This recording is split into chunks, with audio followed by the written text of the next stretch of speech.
Bonjour à tous, j'espère que vous allez bien, ça fait extrêmement plaisir de vous retrouver aujourd'hui. Alors là, sur cette première vidéo, on est obligé de parler de ces news.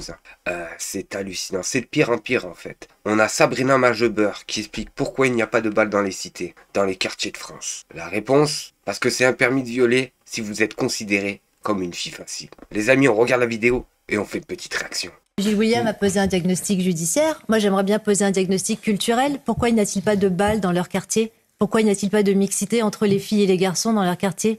Pourquoi ? Parce que leurs filles, leurs sœurs, leurs cousines, leurs tantes, elles deviennent des filles faciles. Et à partir du moment où vous avez une mauvaise réputation dans le quartier, c'est un permis de violer. Voilà la réalité, mais ça, personne n'en parle. Oui, exactement. Ce que vous dites c'est vrai. Effectivement est important, en tout cas, et c'est pourquoi ces jeunes sont peut-être allés dans un autre endroit que dans le quartier de la Monnaie. Muni de couteau.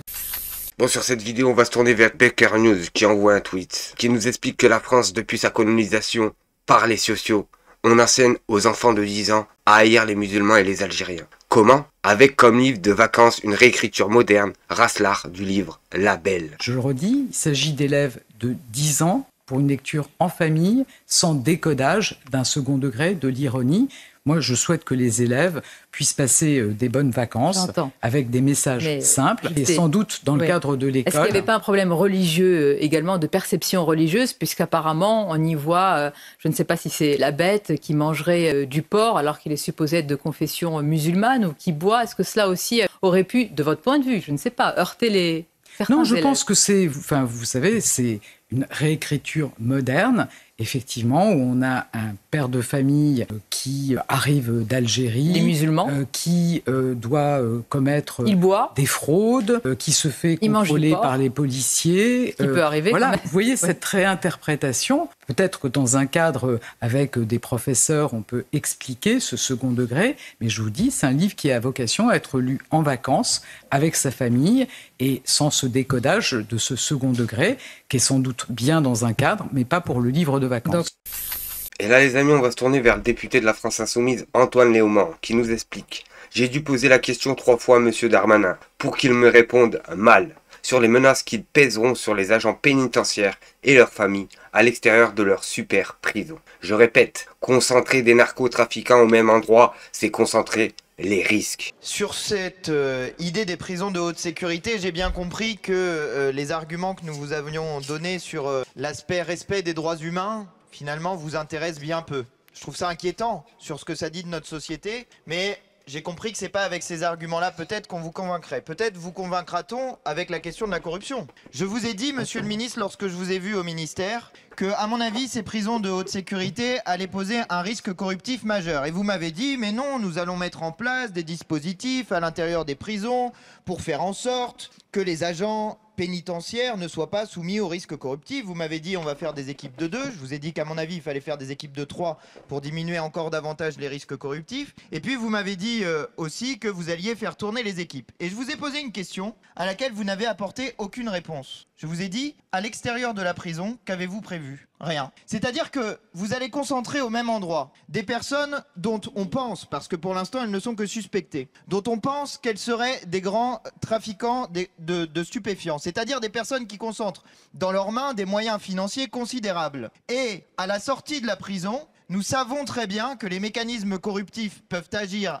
à la fois par des phénomènes financiers, mais aussi par des phénomènes de pression, par des phénomènes de peur. Et que c'est précisément l'endroit où les personnels pénitentiaires sont les plus vulnérables. Lorsqu'ils sortent de la prison, ils vont jusqu'à leur domicile généralement. Et à ce moment-là, il y a un risque particulier qui pèse sur eux. Car précisément la terreur que peuvent faire peser ces types de trafiquants sur les personnels pénitentiaires, elle s'applique non seulement sur eux, mais aussi sur leurs familles. Mais ce qui est dingue les amis, c'est que les agents pénitentiaires sont même pas surveillés en plus d'être mal payés. Vous vous étonnez pourquoi vous avez du mal à en trouver.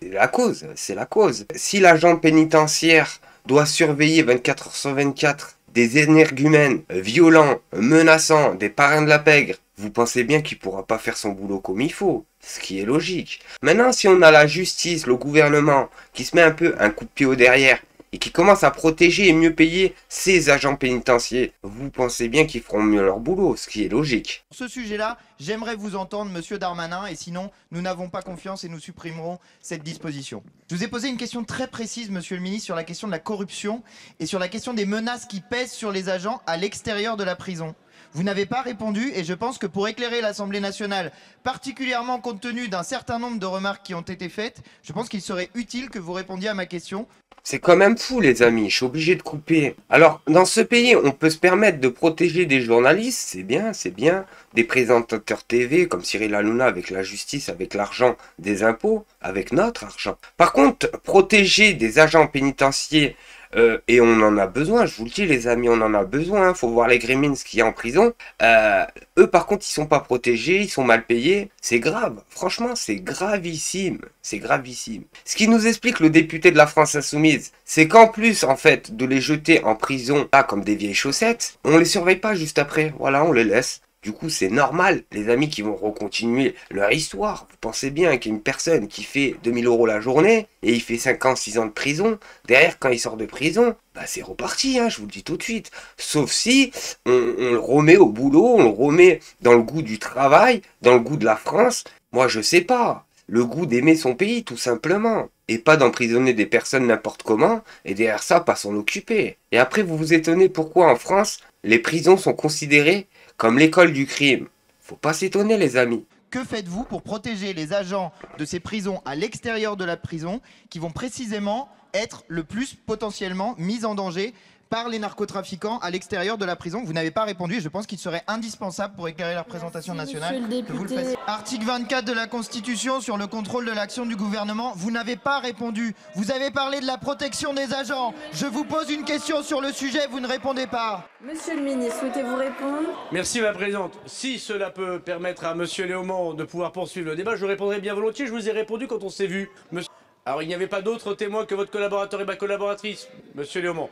Je vais donc, la répétition fixant la notion, je veux bien répéter en effet une nouvelle fois pour la présentation nationale. Je vous ai dit, Monsieur Léaumont, que en ce qui concerne les agents pénitentiaires, ce texte prévoit par ailleurs, à part des mesures réglementaires, d'une part leur habilitation, ce qui n'existe pas aujourd'hui. On n'imagine pas que les agents, les greffiers, les directeurs de prison qui s'occuperaient des questions qui relèvent du terrorisme ne soient pas habilités. Aujourd'hui, nous n'habilitons pas les agents pénitentiaires, les greffiers, les magistrats qui ont pourtant en face d'eux des organisations criminelles qui peuvent toucher leurs faiblesses, notamment par exemple le surendettement.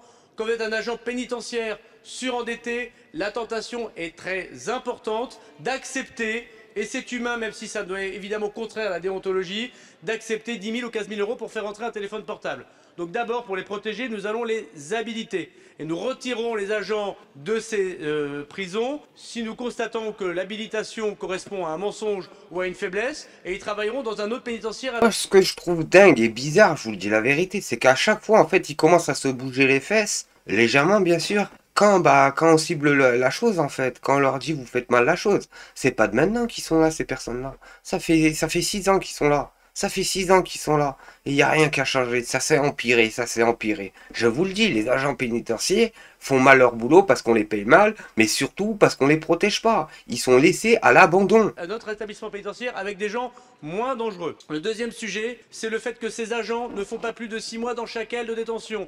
À Vendin-le-Vieil, par exemple, il y a 12 ailes de détention. Comme en Italie, aujourd'hui, nous allons modifier le passage des agents de pénitentiaire 6 mois par 6 mois dans les ailes de la prison pour qu'ils ne croisent jamais avec ces agents. Et vous l'avez compris, au moins toujours 2 agents. Troisièmement, nous allons anonymiser le travail des agents pénitentiaires. Ce n'est pas le cas aujourd'hui. De même que je l'ai fait quand j'étais ministre de l'Intérieur, l'anonymisation des OPJ sous l'autorité du procureur de la République, puisque les policiers se faisaient menacer quand on retrouvait leur nom dans les procès-verbaux. Nous allons désormais permettre aux agents pénitentiaires de ne pas mettre leur nom et leur prénom, ce qui existe aujourd'hui, mais un numéro de matricule qui fait que lorsqu'ils auront à dresser des procès-verbaux, on ne les retrouvera pas. Troisièmement, évidemment que les 5 millions d'euros prévus pour Vendin-le-Vieil et prévus pour Condé-sur-Sarthe prévoient la sécurisation des abords immédiats. D'ailleurs, dans ce texte, il y a un délit qui n'existe pas d'infraction de rentrer dans le domaine pénitentiaire comme dans le domaine militaire. C'est un délit qui aujourd'hui ne peut pas être poursuivi. Par exemple, si je rentre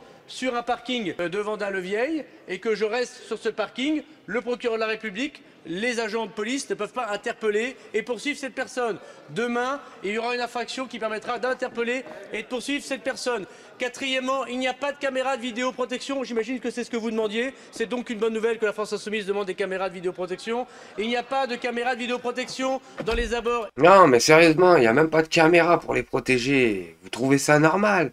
Ils sont obligés que ça soit la France Insoumise qui le demande et qui les cible pour le faire, pour que je les fasse une fois. C'est dingue quand même, c'est dingue. Immédiats et notamment des parkings et des accès d'autoroute à Vendin-le-Vieil. Nous allons les mettre. Nous allons les mettre. Quatrièmement, comme nous le faisons avec les policiers, comme nous le faisons avec les maires, nous donnerons désormais l'intégralité des numéros de téléphone et des lieux d'habitation des agents pénitentiaires à la police pour que, gendarmerie comme police, quand les personnes appellent téléphone fixe, téléphone portable, la police le prend en urgence, en priorité pour intervenir. Voilà, ça c'est ce que je vous disais juste avant. Alors pour des Cyril Hanouna, je vous le dis, ils ont le numéro de la police, là pas trop direct, hein, je vous le dis. Hein. Ils ont un numéro d'urgence, ce qu'on appelle un numéro d'urgence.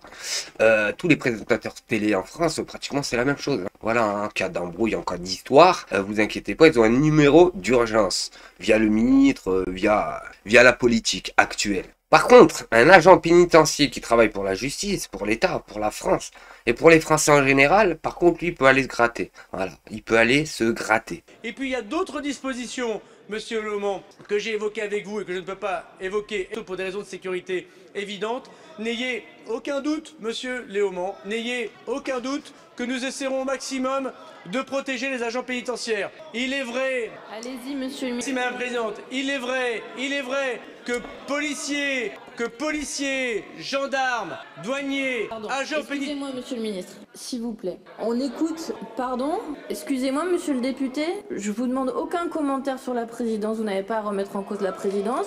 Je pense que tout le monde dans l'hémicycle a le loisir de s'exprimer sur cet article qui est important. Le ministre fait une réponse longue à des explications qui sont demandées. Donc j'attends que tout le monde l'écoute dans le calme et ensuite on passera au vote. Allez-y, monsieur le ministre. Merci, madame la présidente. Il est vrai que policiers, gendarmes, douaniers, agents pénitentiaires font un métier difficile et qu'ils peuvent rencontrer la mort, ils le savent quand ils prennent l'uniforme. Je pense que c'est une bonne raison pour soutenir ce texte. Eh ben les amis, pour une fois qu'ils sont d'accord avec la France Insoumise, il neigerait pas là, il pleuvrait pas, non, il fait beau. C'est bizarre ça les amis. Sur ce les amis, merci de m'avoir suivi. À la prochaine vidéo, merci à tous.